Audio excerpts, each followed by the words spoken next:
ভগবান জগন্নাথ দেবের সবচেয়ে প্রিয় ভক্ত ছিলেন মাধব দাস। তিনি একবার কুটির তৈরি করবার জন্য মাটি খুঁজছিলেন, কিন্তু তিনি যেখানেই খোদাই করছিলেন সেখানেই পাথর চলে আসছিল।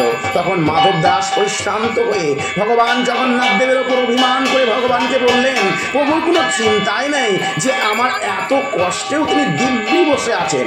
এরপর মাধব দাস যখন মাটি খুঁড়তে যাবেন তখন কোদাল মাধব দাসের হাত থেকে পিছলে তিনি যেই সেই কোদালের ওপর পড়ে যাবেন, সঙ্গে সঙ্গেই ভগবান জগন্নাথ দেব তাকে পিছন থেকে ধরে ফেললেন এবং মাধব দাসকে রক্ষা করলেন। মাধব দাস ভাবলেন প্রভু জগন্নাথ দেবী তার হাত ধরে তাকে বাঁচালেন, কিন্তু পিছন ফিরতেই ভগবান তার রূপ পরিবর্তন করলেন।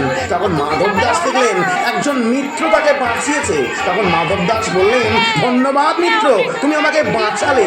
এরপর ভগবান মাধব দাসের মিত্র স্বরূপ তার সাথে হাতে হাত মিলিয়ে তাকে সাহায্য করলেন। সূর্যদেব দেখলেন প্রভু রোদের মধ্যে কষ্ট পাচ্ছেন, তাই তিনি নিজেকে আড়াল করলেন।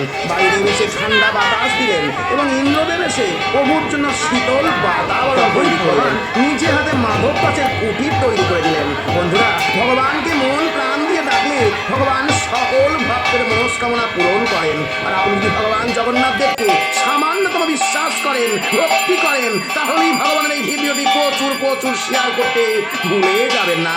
জয় জগন্নাথ।